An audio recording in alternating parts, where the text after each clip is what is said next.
بسم اللہ الرحمن الرحیم۔ اللہم صلی علی محمد وعلی آل محمد کما صلیت علی ابراہیم وعلی آل ابراہیم انک حمید مجید۔ اللہم بارک علی محمد وعلی آل محمد کما بارکت علی ابراہیم وعلی آل ابراہیم انک حمید مجید۔ رب اشرح لی صدری ویسر لی امری واحلل عقدۃ من لسانی یفقہوا قولی۔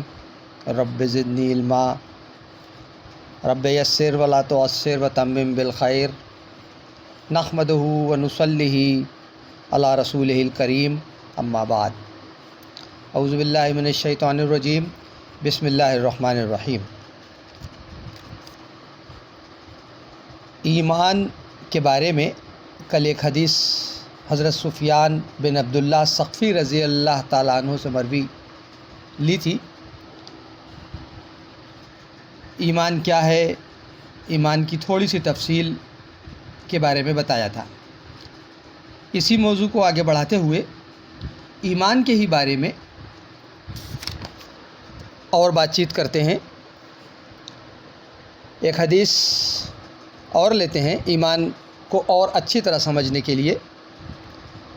راوی ہیں اس کے حضرت ابو ہریرہ رضی اللہ تعالیٰ عنہ، فرماتے ہیں ان ابی ہریرہ رضی اللہ تعالیٰ عنہ قال قال رسول اللہ صلی اللہ علیہ وآلہ وسلم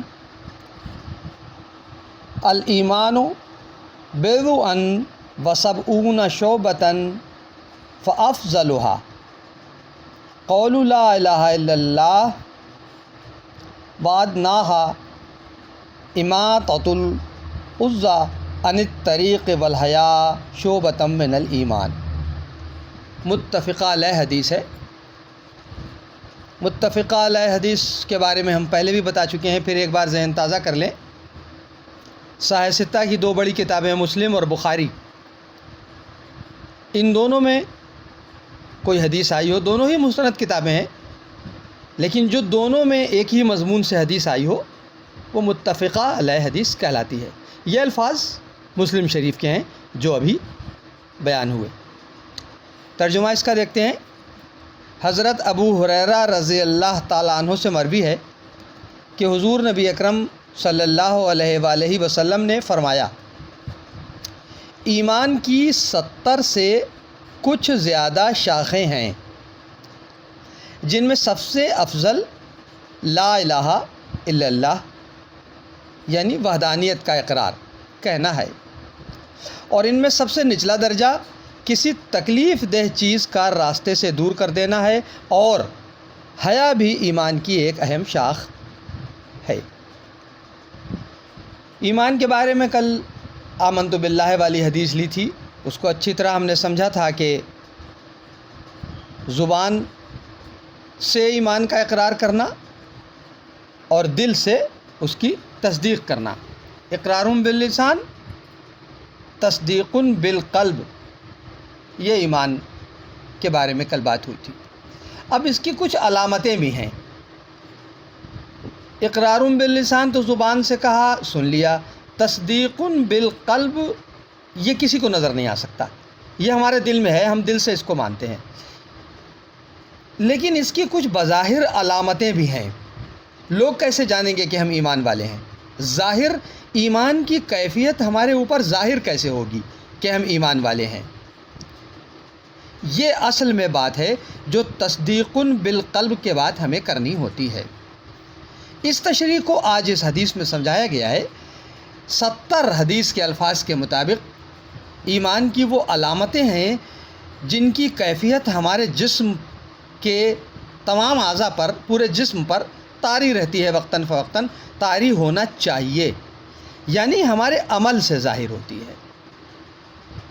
یعنی 70 طرح کے وہ منیمم درجات ہیں جو ایمان کے دائرے میں، جن کا کرنا ایمان کے دائرے میں آتا ہے، اور ان میں سب سے کمتر درجے کو بتایا گیا ہے کہ راستے سے کسی تکلیف دہ چیز کا ہٹا دینا، یہ ایمان کا سب سے کمتر درجہ ہے۔ بات پھر وہیں آ جاتی ہے کہ ایمان ہے اللہ کی ذات پر ایمان۔ میں ایمان لایا، آمنت باللہ کو کل ہم نے سمجھ لیا تھا۔ تو جب ہم اللہ پر ایمان لے آئے ہیں تو پھر یہ ہم پر واجب ہو گیا ہے کہ ہم تصدیق بھی کر چکے ہیں اب دل سے، اب مزید اور واجب ہو گیا ہے اور ایک درجہ آگے بڑھا کہ ہمارے عمل بھی ویسے ہوتے چلے جائیں جن سے ایمان کا ظہور ہو، جن سے یہ پتہ چلے کہ ہم ایمان والے ہیں۔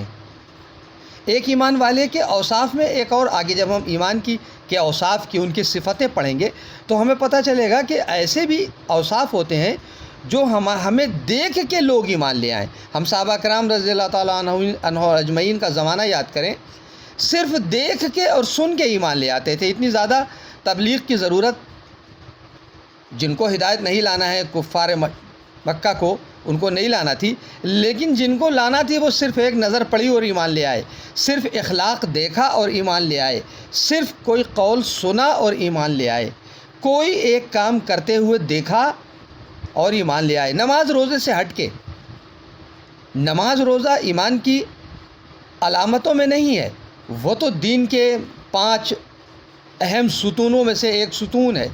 علامتیں ہم پہلے بھی بتا چکے ہیں کہ دل اور ذہن اور جسم پہ پڑنے والی کیفیتوں کا نام ہے ایمان۔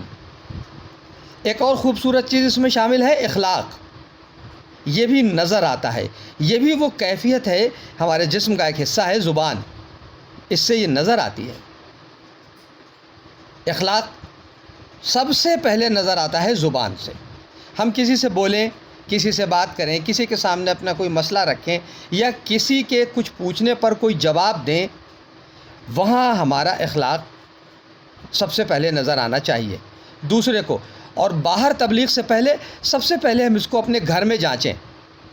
ہمارے چھوٹے گھر میں موجود رہتے ہیں، عموماً سب ہم سے چھوٹے ہی ہوتے ہیں ہمارے والدین کے علاوہ۔ کسی نے کوئی بات پوچھی، ہمارا موڈ اس سوال کو سننے کا ہے کہ نہیں ہے، ہم چھوٹا سمجھ کے اس کو ڈانٹ بھی دیتے ہیں، ارے تم تو ہر وقت یہی اسی قسم کے سوال، ابھی ہم دفتر سے آئے ہیں، پریشان ہیں، کچھ بھی۔ یہ ہم نے اخلاق کا اچھا درس نہیں دیا۔ اگر کوئی تھرڈ پرسن وہاں بیٹھا ہوا ہے تو اس کے ذہن پر ہمارے اخلاق کا یہ اچھا لیسن نہیں گیا، اس نے یہ جان لیا کہ ہمارے ایمان میں کہیں نہ کہیں کمزوری ہے۔ اگر وہ اللہ والا ہے تو اس نے یہ جان لیا، اور اگر اللہ والا نہیں ہے تو ایک غلط، ایک نگیٹو امپیکٹ اس کے اوپر یہ گیا کہ اچھا مسلمان ہوتے ہی ایسے ہیں، ٹھیک سے بات کرنے کی ان میں صلاحیت ہی نہیں ہوتی۔ یہ ایک ظاہری علامت ہوئی ہمارے جسم کے ایک حصے کی پڑنے والی۔ اب ہم نے کسی کا سوال سنا، چاہے جس بھی ہم کنڈیشن میں ہیں، چاہے موڈ خراب ہے، چاہے اچھا ہے، چاہے ہم اپنے کسی بھی مسئلے سے دو چار ہیں، اس کو ہم بعد میں ڈسکس کر لیں، لیکن اس کے سوال کو ہم نے بہت اچھی طرح سنا اور اس کا بہت تسلی بخش اس کو جواب دے دیا۔ وہ تو اطمینان میں آ ہی گیا۔ اگر کوئی سننے والا ہے تو اس نے بھی یہ جانا کہ یہ بھی ایک طریقہ ہے، یہ بھی ہمیں اسلام سکھاتا ہے، یہ شخص مسلمان ہے، پتہ چلا کہ یہ مسلمان ہے، واقعی میں اسلام کا ایک تقاضا ہے اور ایمان اسے کہتے ہیں، یہ شخص واقعی ایمان والا ہے۔ ایک بات اور سمجھ لیں، یہاں ایک شخص نمازی ہے وہ ایک الگ بات ہو گئی، ایک شخص روزدار ہے یہ بھی ایک الگ بات ہو گئی، ایک آدمی حج کر آیا ہے یہ بھی ایک الگ بات ہو گئی۔ ضروری نہیں ہے کہ وہ اچھا اخلاق والا ہو، ضروری بالکل نہیں ہے کہ وہ اچھے ایمان والا ہو، یہ اس کے انفرادی عمل ہے اور فرائض میں شامل ہے۔ اس کے پاس اتنے پیسے تھے وہ حج کرایا، یہ اس کے فرض میں شامل ہے، فرض ادا ہو گیا، اب وہ جانے اور اللہ جانے، اس کا دوسرے سے کچھ لینا دینا نہیں ہے، اس کا کوئی امپیکٹ دوسرے پہ نہیں گیا۔ ہمیں حاجی دیکھ کے کوئی حج کرنے نہیں جانے والا، جب اس پر فرض ہوگا جب وہ جائے گا۔ ہمیں نمازی دیکھ کے کوئی نماز پڑھنے والا نہیں، ہمیں روزہ رکھتے دیکھ کے کوئی روزہ رکھنے والا نہیں، اس کا کوئی اثر کسی دوسرے پہ نہیں پڑے گا، صرف اتنا کہ ہاں نیک آدمی ہے، اچھا آدمی ہے، اللہ والا آدمی ہے۔ لیکن ایمان کی جو حرارت ہمارے اخلاق کو دیکھ کے جائے گی، جو یہاں سب سے آخری چیز بتائی گئی کہ راہ کا پڑا ہوا کوئی تکلیف دہ چیز ہے، کوئی کانٹا ہے، اس کو بھی کوئی ہٹا رہا ہے، یہ ہے ایمان کی وہ علامت جو دوسرے پر امپیکٹ ڈالتی ہے۔ ہم محسوس کریں اللہ کے رسول صلی اللہ علیہ وآلہ وسلم کی شروعاتی 40 سالہ زندگی کو محسوس کریں، ایک بار اس کو دیکھیں، ایک بار اس کو پڑھیں۔ وہاں روزہ نماز جیسی کوئی چیز نہیں تھی، حج جیسی کوئی چیز نہیں تھی، وہاں صرف ایمان کا ایک ہی درس تھا، اخلاق۔ ایمان کا ایک ہی تقاضا تھا، اخلاق اور سچائی، صداقت۔ اللہ کے رسول صلی اللہ علیہ وآلہ وسلم امین کہلائے، امانت دار کہلائے۔ کسی نے کوئی چیز اگر امانت کے بطور رکھ دی تو وہ اسی شکل میں اس کو واپس ہوئی۔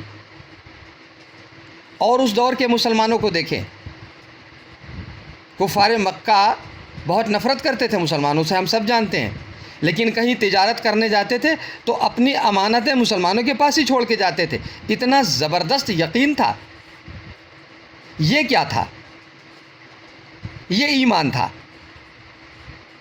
وہ کفار مکہ نماز روزہ دیکھ کے ایمان نہیں لاتے تھے، ہاں اخلاق اور ایمان، یہ والا ایمان دیکھ کے کہ کیا امانت داری ہے، کیا سچے لوگ ہیں، جھوٹ بالکل نہیں بولتے، کسی کو تکلیف بالکل نہیں دیتے، کسی سے بد کلامی نہیں کرتے، کسی سے رشتہ نہیں توڑتے، کسی سے غصہ نہیں کرتے، کسی سے الجھتے نہیں، کسی کو گالی نہیں دیتے۔ یہ ایمان کے وہ تمام مدارج ہیں جو ہر انسان جانتا ہے، ہم سب جانتے ہیں، ہماری سب کی تربیت میں شروع سے یہ سب ہوتا ہے بتایا جانا۔ اسی کی ایک آخری شاخ کا یہاں اس حدیث میں تذکرہ ہے کہ راہ سے پڑی ہوئی کسی نقصان دہ چیز کو ہٹا دینا۔ اس کے بعد ایک جملہ یہاں ہے، حیا بھی ایمان کی ایک اہم شاخ ہے۔ یہ حیا کیا ہے؟ شرم، ہم اردو میں اس کو اور تھوڑے نچلے درجے کے لفظ میں اگر سمجھ لیں تو شرم، یہ بھی اخلاق کا ہی ایک پہلو ہے۔ حیا بھی اخلاق کا ہی ایک حصہ ہے، ایک پہلو ہے۔ کسی سے اپنی بات زور سے کہتے، لحاظ کرنا، حیا کو ہم لحاظ بھی کہہ لیں، لحاظاً کسی سے کچھ نہ کہنا، حق بات میں نہیں۔ کوئی اگر کچھ کہہ رہا ہے، ہمیں کچھ ناپسندیدہ بات بھی ہے ہمارے مزاج کے خلاف، ہمارے موڈ کے خلاف، ہم نے تڑ سے اس کا ترکی بترکی جواب دے دیا، اس سے بات بڑھی، ہم نے اس کا کچھ جواب نہیں دیا، بھلے ہی وہ بات ہمارے لیے ناپسندیدہ تھی، لیکن کچھ جواب نہیں دیا، کوئی ری ایکشن نہیں دیا، تو نیکسٹ کوئی ری ایکشن نہیں ہوا، تو وہ بات اگر خراب بھی تھی تو وہیں ختم ہو گئی، آگے نہیں بڑھی۔ یہ حیا کا ایک پہلو ہے۔ اللہ رب العزت ہم سب کو ایمان کے ہر پہلو پر غور کرنے کی اور اس پر عمل کرنے کی توفیق عطا فرمائے، اور ہمیں ایسا ایمان والا اللہ رب العزت بنائے جیسا وہ چاہتا ہے، اور ہم سب کا خاتمہ بھی ساتھ ایمان کے ہو۔ وآخر الدعوانا ان الحمد للہ رب العالمین۔ السلام علیکم۔